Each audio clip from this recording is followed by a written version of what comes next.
Hello, everybody, and welcome back to Let's Chat Movies. I am, as always, your host, Lucas. Joining me again is Sam Carrico of the Film Fan Club. How are you today? Hey Lucas, I'm doing really well actually. It's been a good day so far. How are you? I'm great, thanks. It's been a not so great day weather-wise, but everything else has been great. What can So, you do? exactly. Now, obviously, a lot of news has happened in the time since my last recording, where my new error flopped. So it is my flop error. Welcome, welcome, everyone. This that bad walk through, bad bitches walk through. Spit your last on me, like who you came to talk to. But we're trying again. We're gonna try it again and see how it goes this time. Hopefully nobody cancels on me at the last minute this time. Them and they men combined put together. Shade. Okay, so let's get into our first topic of the day. Our first topic that we want to talk about is The Flash. Now, of course, Andy Muschietti's The Flash movie coming out next year. It's been filming and set photos have been leaking rampant from the film. The latest one to come out is Michael Keaton on set as Bruce Wayne. He's got his grey hair, he's got his suit. I'll put the picture up here for you guys to see. And overall, what are your thoughts on how this movie is shaping up to be? You know, we have this leaked image, we have the logo. We're kind of getting a feel now for how the movie's gonna feel. Yeah, and we got Supergirl as well too, which Yeah. is a big reveal as well. They announced that they were going to cast an actress, I forget the Sasha Cal or something, to play Supergirl, and of course they mentioned previously that Michael Keaton is coming back to play Bruce Wayne. But of course, we've always been wondering, like, how are these roles going to materialize? And you mentioned before that we now have a better idea of how they're going to materialize, because in that set photo of Bruce Wayne, we've seen set photos of him, driving a nice, car, and then him, with the classic, old man Bruce Wayne hair. So one thing that's been interesting to me, though, Lucas, and I'm interested to hear where you land on this, is no work, because I don't know if you remember, but Ben Affleck was supposed to come back to play Batman as well in this Flash movie. No sign of him at all in the set photos. Do you think that my question to you is, do you think that Michael Keaton's role in this film is replacing Ben Affleck, or do you think Ben Affleck's just going to shoot at a later date, or where do you land on this?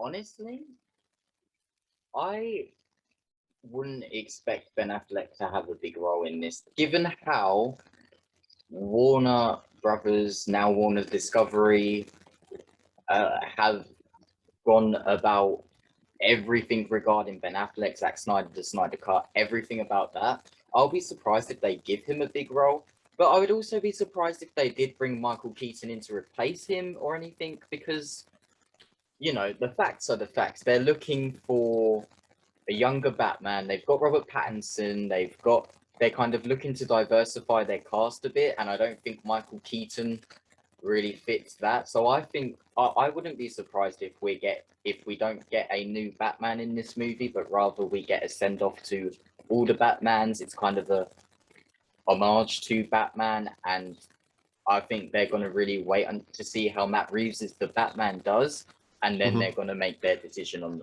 who will be playing the Batman going forward. I don't That think is their decision is set in stone yet. That is interesting, yeah, because I did it on my show like way back in September, August or so. I was like, wow, Michael Keaton's gonna be Batman in this movie, Ben Affleck's gonna be Batman in this movie. That's awesome. And then now, no sign of Ben Affleck. And when I say replace, I don't mean like they just pretend that Michael Oh Keaton yeah, is Ben Affleck. I mean, like, they have a role for Batman to play, and instead they just change some lines where they just instead or insert this alternate universe Batman. Another theory is he's getting, because Flashpoint, Thomas Wayne as Batman plays a large role in Flashpoint, the comics, and it's possible that they just change the story a bit and then swap in alternate reality Bruce Wayne from Batman 89 and make him play that kind of Thomas Wayne role that we saw in the comics. So I mean, there's a lot of stuff to kind of gleam on here about what's going to potentially come from this movie. But like, the biggest question mark for me is Supergirl's role here. Is this gonna leading into a solo movie for her?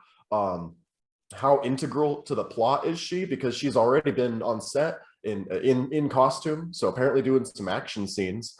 And then it's kind of crazy that this movie is all this movie is happening, even with everything going on with Ezra Miller too. So just got to say that. Oh yeah, and sorry, in regards to Supergirl, how they're going about that. What the tea that's been going around, the rumor that's been flying around for a while, is that flying around. I see what you did there. Thank you. That it's kind of like what they want to do is they really want to do a trinity of female heroes in the main movies. So I do think it will lead on to it. And I do think it's a good idea because this is something they can beat Marvel to. Because Marvel have their A-Force movie in the works. They announced that after Endgame, but we have heard nothing about it since then. You're right. I completely forgot about that. Yeah. So you think so? It would be Supergirl, Wonder Woman, obviously, and then would they introduce Batgirl, or what do you think? I'm not sure about Wonder Woman. I'm not sure if it would be Wonder Woman, especially after the performance and reception to 1984. I think that depends on Wonder Woman 3. I like 1984. I gave it a very positive review. I cried. I loved it. But, you know, the facts are that a lot of people, not just the trolls, there were a lot of people who genuinely had a gripe with that film. And then Gal Gadot has not helped herself as of late. She's been very problematic herself. Oh, yeah. So I don't think they're going for Wonder Woman. I know they want Batgirl and Supergirl. I think the third one is kind of out there. I think they thought it would be Harley Quinn, probably, when they tried to make her they tried to kind of make her an anti-hero in Birds of Prey, but then because people kind of caught on to that and they were like, she's supposed to be kind of bad, you know? Right. I think they might be backpedaling. I'm not entirely sure on who the third option would be. Would you make it Supergirl? Would you make it Harley Quinn? I don't know. I think the idea of replacing the Trinity, because like Batman, Wonder Woman, and Superman are a pretty iconic trilogy or Trinity, sorry.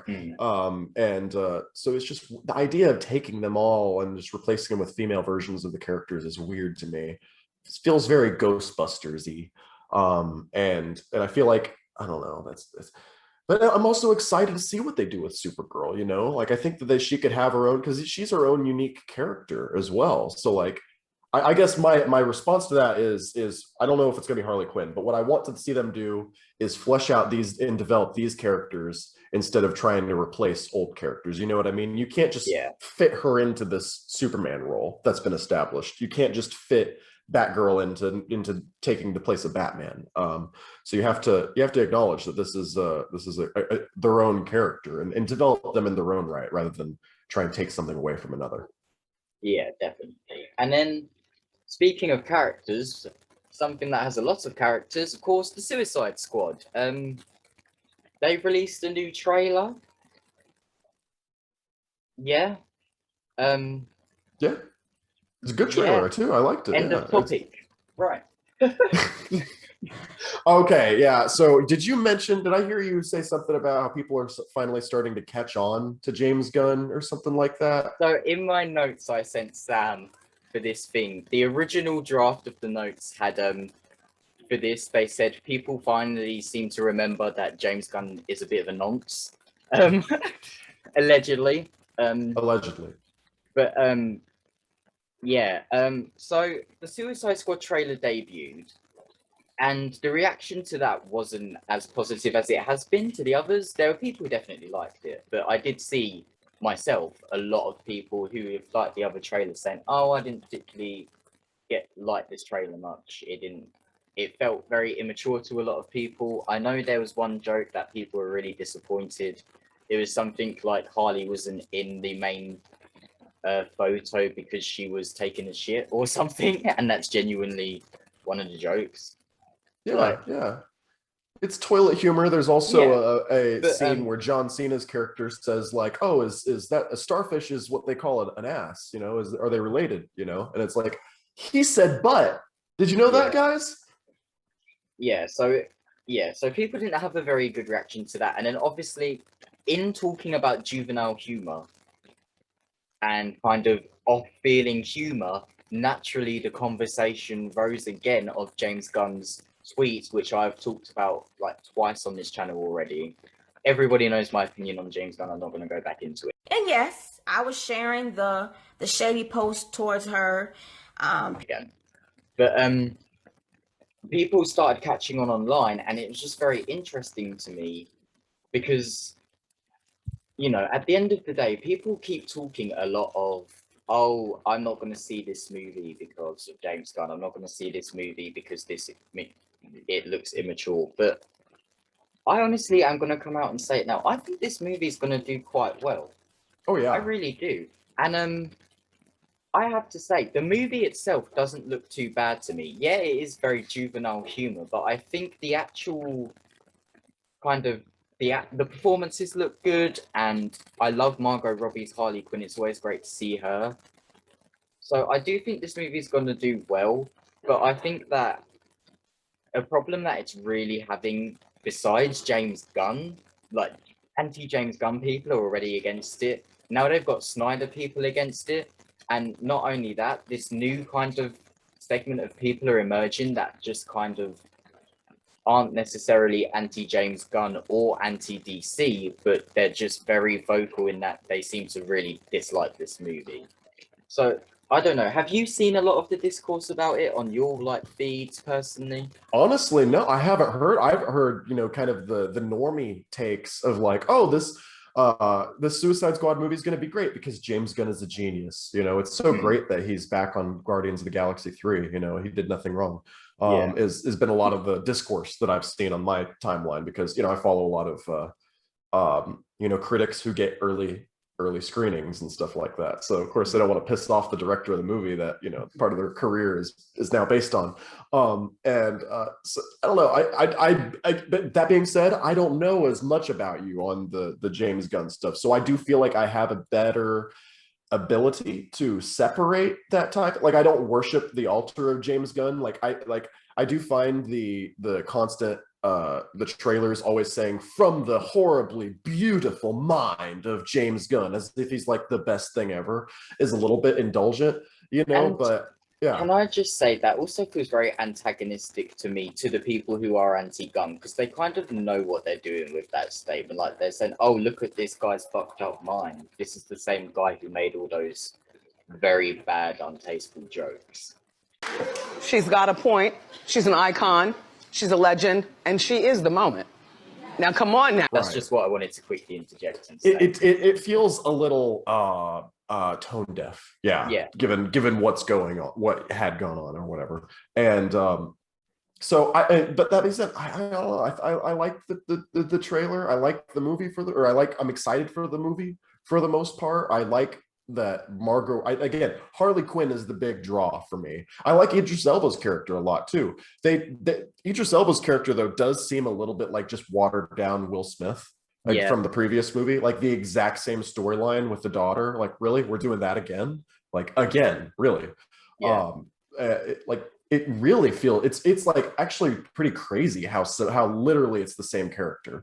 But hopefully Idris Elba as an actor is aware of these comparisons, so he brings something, he very much intentionally brings something new to the table, or this is just a paycheck for him and he hasn't even seen the first movie. I don't know, but like it's that part of the trailer did stand out to me. I love that the Suicide Squad's mission this time is not going to be to save Amanda Waller from fucking up, you know what I mean? Or defeating the Enchantress, which was created by the Suicide Squad. You know, there's just so many glaring problems with the first movie that like, of course this one's going to be better. And then you mentioned it's probably going to make money. And this is kind of a weird indication, but based on Godzilla versus Kong and Mortal Kombat, which were both HBO Max releases, same day as the theater releases, they still did really well box office wise.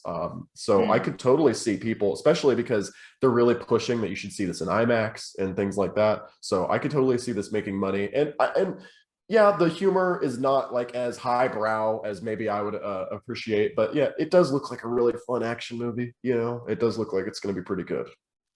Yeah, I mean, you know, it's kind. I'm very conflicted on this because I like the Suicide Squad, I like DC, and we were talking before we started recording, sorry. It's kind of depressing at the moment, like just everything that Warner Brothers have done have really tainted their reputation to such a degree that for a lot of people, including myself, I almost don't want to watch anything from them anymore because of the very horrible, disgusting stuff and stunts they have pulled, and the clownery and the buffoonery. It's almost hurtful to me to watch her be so dumb. It's ridiculous, and I don't want to support it, but I like DC and I want to support one of my favorite brands. So that's where I think that's how I think it's going to make a lot of money, because I think a lot of people are going to put aside their hatred of Warner Brothers for their love of DC. Yeah, so it takes Death of the Author to a new level, doesn't it? You know, what happens when the author, like J.K. Rowling, we can watch our old Harry Potter DVD that we've had forever, you know, anytime, and we're not really supporting her by doing that. We're just watching a movie we like, you know. So there's a little bit of like cognitive dissonance there. But if it's like Warner Brothers as an institution has a history of degrading behavior to their employees, of completely mismanaging a workplace, you know, disagreement. And we've already gone through all the problems with the Justice League production, but there's right. So there's just it's what do you do whenever? Yeah, I want to see Suicide Squad, and it sucks too, because it seems like some of the DC movies, like, they sound really exciting. Like the Batman looks really good, but the Batman is also a direct response to how, you know, the Ben Affleck stuff. So it's just like, if I support the Batman movie, I'm kind of shitting on the Snyder Cut, and also I'm supporting people who forced, you know, who kind of, Ben Affleck was going through a divorce, he had a drinking problem at the time. This is all like on the public record or whatever, and they just completely didn't. I don't know. I can't pretend to have been there, but, you know, I don't want to say take advantage of, but, you know, it's just, it was the guy was going through a tough time, and now they just set him to the side and replaced him with Robert Pattinson, and I'm going to go support that. Anyways, yeah, I see what you mean, though. It is a little depressing. Yeah, it's a very conflicting, depressing situation. So that's DC. The situation has not changed.